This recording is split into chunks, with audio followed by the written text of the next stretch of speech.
Señor presidente, como hemos dicho, de ayer, de hoy y de siempre, Álvaro Uribe Vélez.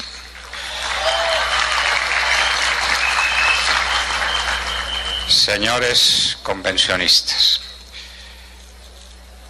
creo que ustedes acaban de dañar un discurso porque me han agobiado con toda su generosidad. Pero vamos a intentar decir unas palabras que me parece vienen muy en contravía de tantas cosas que hemos oído aquí, llenas de entusiasmo, llenas de fe, llenas de esperanza. Pero alguien tenía que venir a proponerles que pongamos los pies en el suelo y que sepamos dónde estamos, para poder decidir después hacia dónde vamos. Hace unos meses, si esta reunión hubiera tenido lugar, nos hubiéramos propuesto la preocupación de que al país se lo iban a robar. Esa preocupación ha desaparecido por completo. Al país ya se lo robaron. Esto es fácil decirlo, pero hay que comprobarlo. Y al comprobarlo, se llena el alma de congoja. Pero al mismo tiempo, vamos a comprender la magnitud del desafío que tienen los presentes en esta sala, porque son la única esperanza de recobrar lo perdido.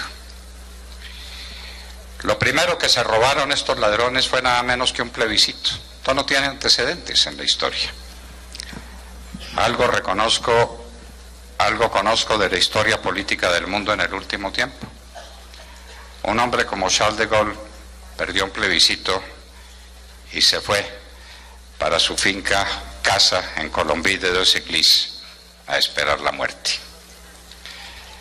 Para muchos, un tirano espantoso como Augusto Pinochet perdió un plebiscito, perdió un certamen electoral donde se decía su destino y entregó el poder. Recientemente, en la Gran Bretaña, donde está acaso el origen de los sistemas democráticos del mundo, mucho antes de la Revolución Francesa, se jugó la carta del famoso Brexit, perdió y se sumó a la voluntad popular y se retiró de la Unión Europea. Por donde ustedes miran encontrarán ejemplos de gente de todas las vertientes y de todas las características personales que se jugaron la carta de un plebiscito y se rindieron a lo que el pueblo decía. El único que se ha robado un plebiscito en la historia se llama Juan Manuel Santos Calderón.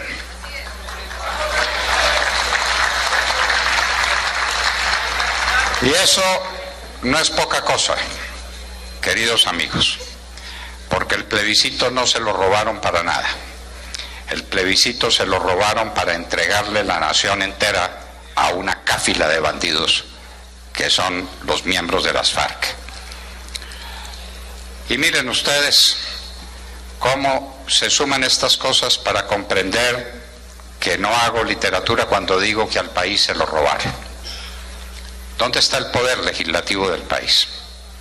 Aquí tenemos un grupo de senadores y de representantes que son un lujo para la democracia en América. ¿Y qué hacen ellos? Decir sí o no a lo que viene de una famosa comisión de seguimiento. Eso está escrito, no me lo invento, está dicho. Y la comisión de seguimiento está integrada por 3 funcionarios del gobierno de Santos, por 3 miembros de esta pandilla de matones que son las FARC. Y para que colaboren están los representantes de los gobiernos de Noruega, de Chile, de Cuba y de Venezuela. Parece mentira, pero Nicolás Maduro, que está caído en Venezuela y que es una de las figuras más detestables de la historia reciente, legisla en Colombia. ¿No lo sabía? ¿No lo teníamos presente? ¿Lo estamos ignorando? ¿Y lo estamos ignorando voluntariamente? Quien decide la suerte de las leyes, de los actos legislativos y hasta de los decretos del presidente de la República es en últimas Nicolás Maduro. ¡Qué vergüenza para este país! No solamente se robaron el poder legislativo, se robaron también el poder judicial. Mi querida Paloma, ¿qué se hizo, Paloma? Mi querida Paloma dijo que al Poder Judicial nuevo lo iban a integrar 5 desconocidos. Tengo que manifestarme en contra de lo que ella dijo. ¿Cómo que 5 desconocidos? Son bien conocidos. Un señor Sáiz Robles, que es defensor como abogado de la ETA. Un señor Juan Méndez, que es defensor como abogado de los montoneros y del ERP. Y un tal García Sayán, que es defensor de Sendero Luminoso. ¿Cómo que desconocidos? Bien conocidos, harto conocidos. Ellos son sumados a una farmacéutica que vaya, será la primera farmacéutica en la historia de la humanidad que va a integrar un tribunal de justicia. Pero bueno, cosas que pasan en Colombia. Y un magistrado de la Corte Suprema de Justicia reconocido por sus tendencias de izquierda. La mayoría, para vergüenza infinita de Colombia, la forman 3 extranjeros, marxistas, leninistas, amigos y defensores de 3 grupos detestables de esos que todavía produce la especie humana. Y esa es la famosa JEP, la Justicia Especial para la Paz. ¿Pueden ustedes imaginar quiénes van a ser los magistrados que esos 5 sujetos elijan? ¿Se lo imaginan? No será necesario que se lo describamos, ni cuáles son los objetivos, ni el sentido que traigan para integrar estas mesas o estos tribunales supremos de la Justicia Especial para la Paz. Se robaron la justicia colombiana. La cosa es tan evidente, que hasta los jueces de Colombia ya lo notaron. ¿Cómo será? Ya el Consejo de Estado empieza a darse cuenta, la Corte Suprema de Justicia se da cuenta, se divide en 2, la sala penal con la sala civil. La sala civil les dice, pero ¿cómo vamos a apoyar esta cosa si nos dejaron sin funciones? Pero los de la sala penal están felices con el tema porque seguramente les quitan mucho trabajo y se podrán ir más temprano para la casa. Están divididos, pero se están dando cuenta de lo que ha ocurrido, hasta ellos, hasta los jueces. Se robaron también el poder electoral. ¿Acaso no lo sabíamos? La reforma electoral o está en el Congreso o viene en el Congreso, eso es lo mismo. Como la pasan por el elegante fast track. Es que ya como Maduro estamos pronunciando en inglés. El fast track. Y por fast track van a cambiar todas las instituciones electorales, que buenas o malas son las que nos han regido, más bien malas que buenas. Pero ustedes se pueden imaginar quiénes van a ser los próximos magistrados de la sala electoral. Pues, por supuesto, que son ellos, los de las FARC. De manera que vamos a tratar de ganarles unas elecciones cuando lo tienen todo en su poder. Todo sin que les falte nada. Han resuelto también dentro de su estrategia de robarse el honor de las fuerzas militares de Colombia. Yo aquí tengo que recordar un episodio histórico de esos que han sido cruciales en el desenvolvimiento de los pueblos. Estamos hablando de la República Romana, por allá en el año 323 a.C. Roma se estaba afianzando en el mundo, estaba discutiendo la supremacía de la península con los pueblos vecinos y se encontró con los samitas. Los samitas eran muy belicosos y muy duros y tuvieron 2 guerras con los samitas. Y en un momento las legiones romanas, compuestas por 40.000 hombres, quedaron encerradas dentro de un despeñadero terrible. El jefe romano los podía matar a todos sin que se escapara uno solo. Le preguntó a su padre, que era un hombre muy sabio, a través de un caballo que salió veloz a las vecindades para averiguar qué hacía con esos 40.000 romanos. El padre le respondió: si quiere guerra para siempre con Roma, mátelos a todos. Si no, negociemos con ellos. Pero este, que era un joven muchacho y muy impetuoso, cometió la peor de las equivocaciones, y es que les perdonó la vida, pero siempre y cuando subieran de la hondonada en que estaban, arrastrados, y pasaran debajo del yugo, debajo de las horcas caudinas. Y por ahí pasaron todos, empezando por Postumio y Viterio, que eran los cónsules que comandaban las legiones encerradas en ese despeñadero, y humillaron a uno por uno de los 40.000 romanos y los devolvieron para su casa. El efecto es que los cónsules no la pasaron bien al llegar a Roma, deshonrados, pero Roma se volvió contra los samitas y los desapareció del mapa. Hoy los especialistas en la historia de Roma encuentran rastros de los etruscos y de los latinos y de todos los pueblos circunvecinos a Roma. Los samitas desaparecieron de la faz del mundo, porque a unas legiones se las derrota, a veces se las mata, pero no se las humilla. Y al ejército de Colombia han resuelto, y a las fuerzas militares han resuelto humillarlas de una manera grotesca y vulgar. Tengo que confesar que con profundo dolor en el corazón vi ayer a un general de la República pidiendo que le devolvieran la libertad o obteniéndola sobre la base de que se humillará ante la JEP, ante la Justicia Especial para la Paz. Ese espectáculo no quisiera haberlo visto nunca, y me da la impresión de que mi amigo entrañable, el general Harold Bedoya Pizarro, se murió antes de ver ese espectáculo porque no lo hubiera resistido. Sea de ello lo que fuere, a las fuerzas militares de Colombia estos ladrones se les están robando el corazón. ¿Cómo, se pregunta uno, sería posible, y usted, presidente Uribe, que conoce esa sensibilidad, él lo sabe, si a la Policía Nacional se le pusiera de jefe a un miembro del Ejército de Colombia? Sería terrible y no lo aceptaría, por pundonor. Pero al Ejército de Colombia y a las fuerzas militares le ponen de jefe un policía y ninguno protesta. Se le robaron el corazón. El general Naranjo es el jefe de las fuerzas militares. Está como vicepresidente ahora encargado de todos los temas de la seguridad, y si a Santos le da un resfriado y tiene que renunciar por unos días, queda de comandante supremo de las fuerzas militares un policía. No quiero decir nada contra los policías, ni más faltaba.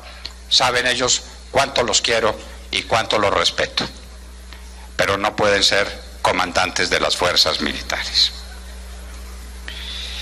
Y estos hombres que se están robando todo, se roban el ejército y golpean duramente a la policía. A la policía la están infiltrando, se la están tomando. Ya han dado pasos en muy diversos sentidos. En la Unidad Nacional de Protección ya hay 1.200 hombres armados, dizque para brindarnos seguridad a todos. Dicen que para brindarle seguridad a los jefes desmovilizados de las FARC. Pero una vez que están en la Unidad Nacional de Protección, serán los protectores de todos nosotros.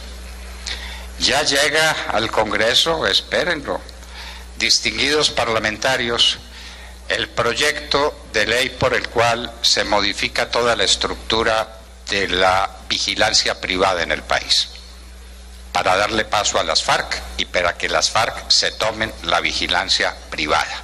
De manera que bienvenidos, en su casa, en su oficina, en su trabajo, en su edificio, donde quiera, unos miembros de las FARC tendrán con un teléfono la posibilidad de decir cuándo salieron, cuándo volvieron, qué hizo su esposa, para dónde va y de dónde viene.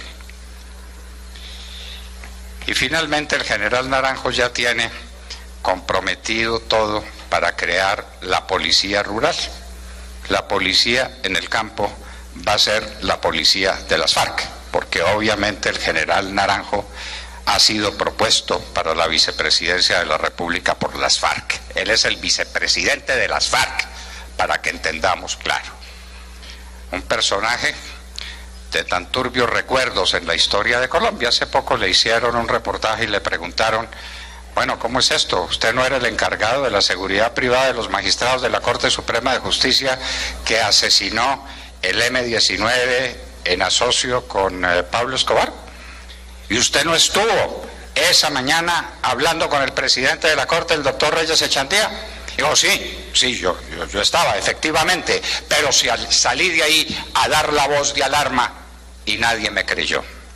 Claro, salió corriendo, que es su gran especialidad, y dejó inermes e indefensos a sus protegidos. Y nadie le pregunta nada. Ese es el vicepresidente que tenemos y ese es el jefe de la seguridad en Colombia, que pasaba largas temporadas en Cuba. Y la gente se pregunta: ¿y qué hacía el general Naranjo en Cuba cuando ya habían regresado sus compañeros de delegación? Probablemente aprendiendo cómo es la cosa del G2 y de los creadores del G2, que son la Stasi de Alemania Oriental. Y eso es lo que nos espera. ¿Se nos robaron el país o no se robaron el país?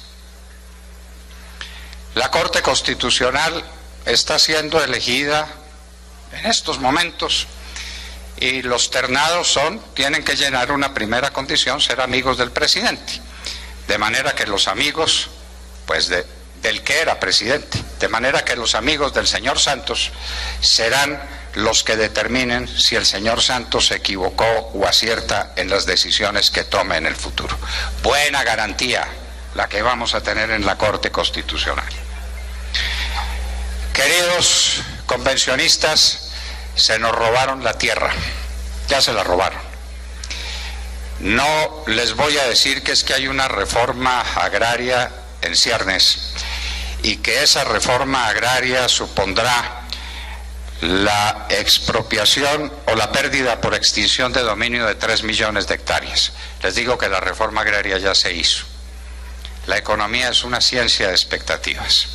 Pregunten ustedes cuánto vale una hectárea de tierra en Colombia, y el que le diga que vale algo le está mintiendo. La tierra en Colombia no vale nada. A la tierra en Colombia se la robaron estos sujetos. La reforma agraria que están planteando es de una gravedad extraordinaria y el horizonte final es de la extinción de dominio de los bienes que supuestamente no esté manejando bien el propietario. Ahora eso está en manos de ese prócer de la economía agrícola que es el hijo de Ernesto Samper. Y entonces, eso es grave, sí, es muy grave, pero es que es la primera vez en la historia que a eso se le fija una cuantía obligatoria. Se tienen que llevar 3 millones de hectáreas. Está dicho en el acuerdo final y es norma constitucional de la República. Ustedes saben que son 3 millones de hectáreas. Hay aquí campesinos, hay aquí gente que conozca lo que son las hectáreas para que sepan qué son 3 millones de ellas. Pero no contentos con eso, han dicho que se van a normalizar 7 millones de hectáreas. Pero que si los dueños de esas tierras que se normalizarán, a las que les entregarán títulos, quedan con una tierra demasiado pequeña, se les completará el globo de tierra con la expropiación o la extinción de dominio vecino. Entre los 3 millones de hectáreas originales y estas que nadie sabe cuántas son, pueden ser 4, 5, 6 millones de hectáreas. ¿Cuántas son las hectáreas sembradas en Colombia? Hay una discusión si son 5 o si son 7. Se robaron toda la tierra de Colombia, señores. Y nadie lo notó, nadie lo advierte. Simplemente ya se robaron la tierra. Esto viene acompañado de otros detalles, y es que estos bandidos se robaron el fisco nacional, todo entero. La crisis fiscal del país es de unas dimensiones colosales. Yo quiero decir que admiro a mis entrañables amigos los candidatos a la presidencia porque quieren ser presidentes de una república que van a recibir en estas condiciones y que la van a recibir además quebrada hasta los tuétanos. El presidente de la Asociación de Fondos, nuestro querido compañero de Consejo de Ministros, el doctor Montenegro, fijó hace muy poco el valor del déficit en las pensiones, 34 billones de pesos de déficit pensional tiene el país. Y las pensiones le arreglan el problema a un poco más de 2 millones de personas en Colombia. Y lo que falta. ¿Cuánto vale el servicio de la deuda en Colombia? Porque este ilustre salteador de caminos, el señor Santos, recibió el país en el año, al final del año 2009, con una deuda externa pública de 36.000 millones de dólares y la tiene solamente a diciembre 31 exactamente en el doble, en 72.000. De manera que todos los presidentes de la República, desde Simón Bolívar, pasando por el general Santander, pasando por la Confederación Granadina, por los Estados Unidos de Colombia, por el señor Núñez y por su Constitución del 86, por la Guerra de los 1000 días, por la República Conservadora hasta el año 30, por la República Liberal hasta el año 45, por los conservadores que vuelven, luego por el frente, por la dictadura del general Rojas Pinilla, luego, por supuesto, por el Frente Nacional, y los últimos presidentes de la República, incluyendo Álvaro Uribe Vélez, endeudaron el país en 36.000 millones de dólares y estos sinvergüenzas lo han endeudado en otros 36.000 millones de dólares. A pagar, colombianos, a trabajar harto para que puedan pagar semejante deuda. Entonces uno se pregunta, ante estas cifras y ante estas realidades, ¿qué fue lo que dejaron de Colombia? Ya la crisis económica del país va a jugar un papel definitivo en los próximos meses. A mis queridos y admirados amigos precandidatos les quiero recordar ese hecho singular. Vamos a enfrentar una crisis que no tiene precedentes. Y dentro de todos los factores que hay que examinar, voy a hacerme cargo solamente de uno. ¿Saben ustedes, según el DANI, no son cifras mías, yo no uso nunca cifras propias, ¿saben cuántas familias en Colombia no han resuelto hoy sus necesidades básicas? ¿Saben cuántas? El 32% de todas las familias que hay en Colombia. Es decir, una tercera parte de nuestros compatriotas, queridos amigos, tienen hambre. Así que no se quejen del almuerzo que recibieron, que fue bastante opulento, en comparación con lo que pasa con el 32% de las familias colombianas. Después de oír a nuestros muy distinguidos candidatos, me pregunto, como se preguntarán ellos, ¿se puede vivir en un país así? ¿Esto es viable? ¿Esto es posible? Esto, como decía la senadora Paloma Valencia, necesita un cambio, y un cambio radical y fundamental. Esto tiene que cambiar ya, y como lo decían todos, más o menos, pero tiene que ser un cambio de una profundidad inmensa. Y aquí debo decir con toda franqueza, y me sale del corazón, y lamento si molesto la sensibilidad de alguien, tengo que decir que las cosas no vienen bien, no vienen bien. Algunos dirán que no hay que creer en las encuestas, otros dirán que las encuestas son hijas de una circunstancia fortuita, otros dirán que es que a la cosa hay que darle tiempo y que esto va a evolucionar. Yo digo que hay que tener cuidado, que hay que tener mucho cuidado. A la gente le preguntan por qué partido votaría, cuál es la esperanza que usted tiene en un partido, y contestan mayoritariamente el Centro Democrático.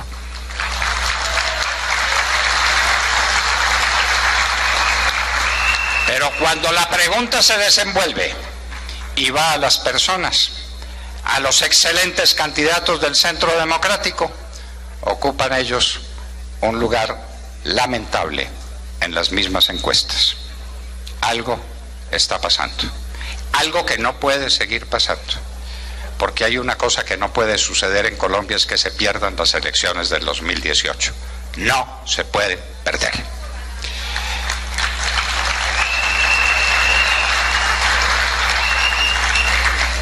¿Qué necesitamos para ganarlas?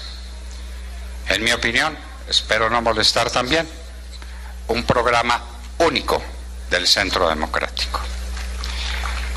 Quiero decirles que lo mismo que ustedes, me dio un banquete intelectual escuchando a los candidatos a la presidencia de la República y diciendo qué clase de hombres de Estado tiene el Centro Democrático. Y cada uno superaba al anterior en brillantez y cada uno dejaba la huella de sus inmensos conocimientos sobre el país y presentaba sus puntos de vista sobre lo que debiera ser la Colombia del futuro. Yo debo decir que me encantan todos esos programas, pero que yo propongo un programa único, uno, y convoco a estos muy distinguidos hombres de Estado para que se reúnan y le entreguen al Centro Democrático un solo programa, uno solo.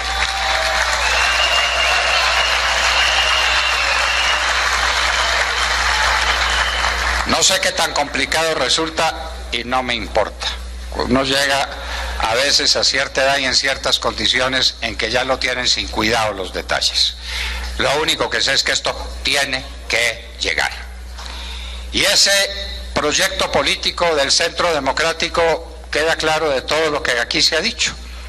Les vi un afán inmenso. Este partido se llama Centro Democrático por unas circunstancias ahí más o menos fortuitas, pero políticamente es todo menos de centro. Este es un partido de derecha, lo entiendo yo. Por lo menos.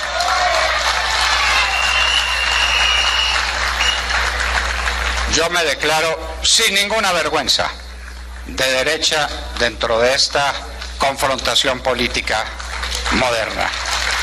Aquí no hay sino dos maneras de entender la vida política y la vida económica: o basado en la capacidad del Estado para generar riqueza, en algo parecido a una planificación central de la economía, o basado en la libertad, en la independencia, en el poder creativo de la gente. Hay que escoger, hay que escoger. Y oyendo a nuestros candidatos y tal vez siguiendo a mi propio corazón, yo digo que el país no tiene ninguna solución sino dentro de una estructura de una economía liberal. Con lo que, por supuesto, no estamos inventando nada. Yo no estoy proponiendo a ustedes aquí cosas revolucionarias y haciéndoles demostración de mi soberbia inteligencia. ¿Qué va? Yo soy un mal copiador, pero soy un fiel copiador. Es que tenemos tales ejemplos en el mundo de qué es lo que funciona y de qué es lo que no funciona, que no nos podemos equivocar. Y después de haber visto el milagro alemán y el milagro de los 4 dragones de Hong Kong, de Singapur, de Corea, de Taiwán, después de haber visto milagros y milagros, llegamos al más espectacular de todo: los chinos. Un día los chinos se aburrieron de andar en la misma bicicleta con el mismo overol y dijeron: ¿y por qué no nos enriquecemos? Y fundaron una economía liberal. China es el país más contradictorio del mundo, que tiene un sistema político completamente autoritario, autocrático, con un régimen liberal que se quisiera para el desayuno cualquier país de Europa, los Estados Unidos o cualquier país de América. Es el país más liberal del mundo en su economía. Resultado: ya incorporaron a la economía moderna. ¿Y en qué condiciones? A más de 300 millones de chinos, es decir, algo así como la población de los Estados Unidos. Eso, señores, de la libertad económica funciona. Poner a trabajar a la gente funciona. Creer en la iniciativa de las personas funciona. Eso está probado. Tiene que ser esto dentro de un orden jurídico y dentro de un orden jurídico que haga viable el país. Y el primer desafío del Centro Democrático será el devolver trizas ese maldito papel que llaman el acuerdo final con las FARC, que es una claudicación.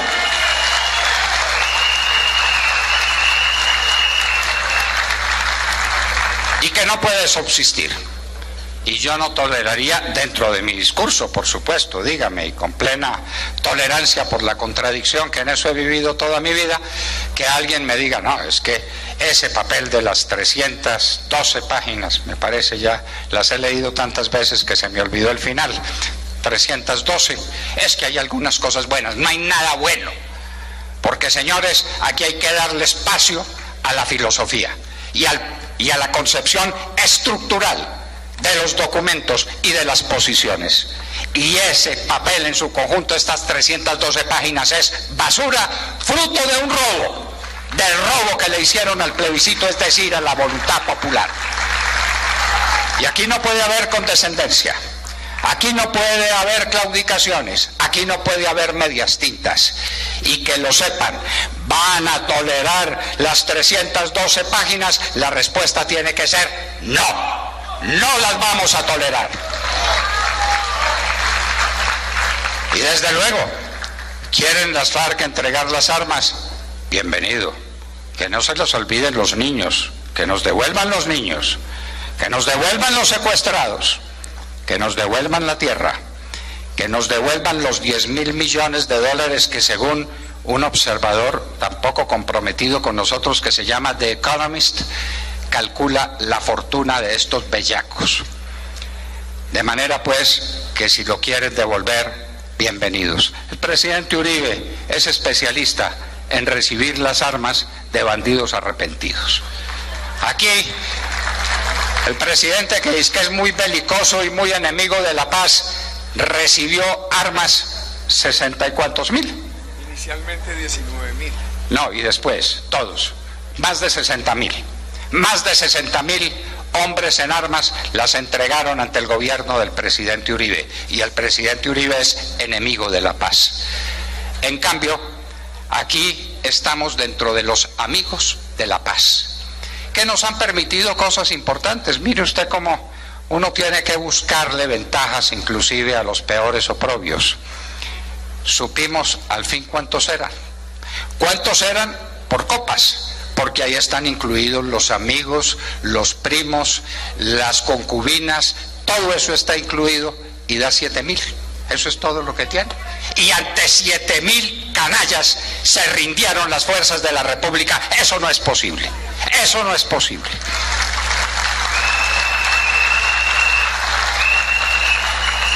Y les están entregando 26 lugares de la República, toda la tierra de los colombianos.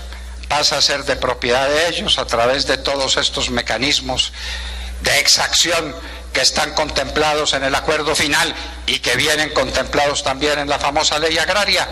Les entregaron todo a 7.000 bandidos. 7.000 bandidos que siguen diciendo que admiran sobremanera al señor Nicolás Maduro. Y dicen que es porque ellos son muy gratos. No, no, es que estos señores son de una mala fe infinita. Apoyan a Maduro porque ellos están allá. Son 5 estados venezolanos dominados por las FARC. En uno de ellos hay 4.000 hombres. De verdad, 4.000 hombres de las FARC con fusiles de los buenos, con cocaína en abundancia y con una riqueza fabulosa. Es que los que se caen cuando se caiga este régimen ignominioso que patea la tierra de Bolívar, se caen 2 cosas, las FARC y Cuba. Por eso Venezuela está llena de cubanos que están asesinando jóvenes inermes en Venezuela. Por eso, porque Cuba sabe que se juega su destino y que si Nicolás Maduro se caen ellos también al día siguiente, porque este tirano todavía tiene la desvergüenza de estarle regalando 80 o 90.000 barriles de petróleo por día al gobierno oprobioso de Cuba. De manera que sí hace moñona. Se cae Maduro, las FARC se quedan sin tutores en Venezuela y el gobierno de Cuba desaparece y Cuba tiene que convertirse en una democracia y tiene que volver a la libertad.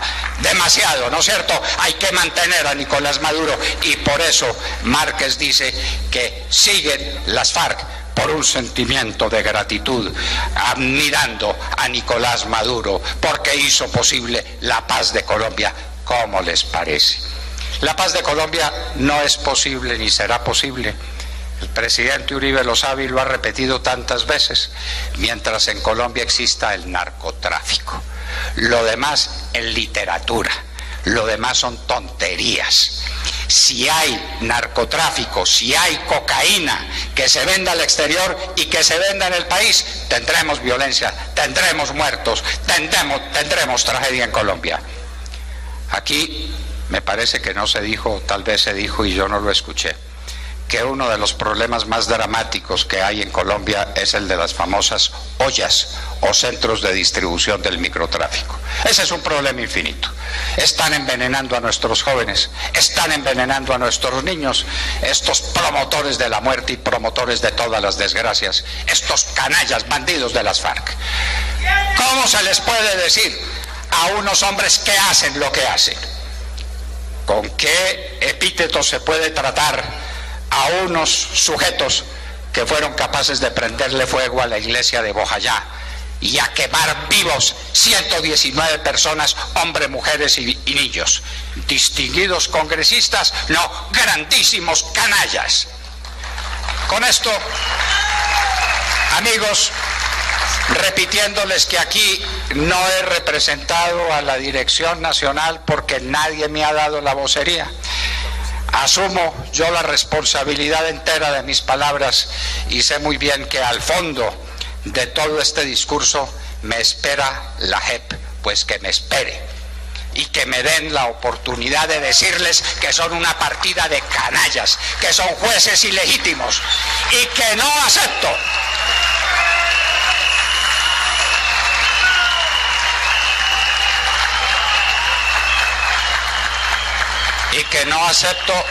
un tribunal conformado por unos izquierdistas internacionales, García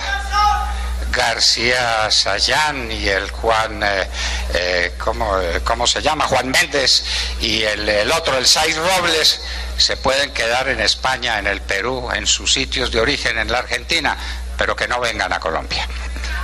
Entendámonos bien. Esta patria la tenemos que hacer respetar. Cada vez que veo en las primeras planas y cada vez que veo poniendo cara de gran señor a este sinvergüenza español, amigo de la ETA, ¿cómo se llama, presidente? El señor Enrique Santiago, ¿no? Enrique Santiago, me pregunto, ¿y este con qué visa ha penetrado a Colombia que le permite hacer política y que le permite plantearse como la gran figura política de este país? Señores, con el agradecimiento por el honor que me confirieron, que ya ven ustedes que es un honor desmedido para mis cortas capacidades y que me ha causado tanta turbación que he dicho probablemente tantas tonterías en este rato en que me han dado la palabra, les digo a todos ustedes que se nos robaron la patria y que la vamos a recuperar,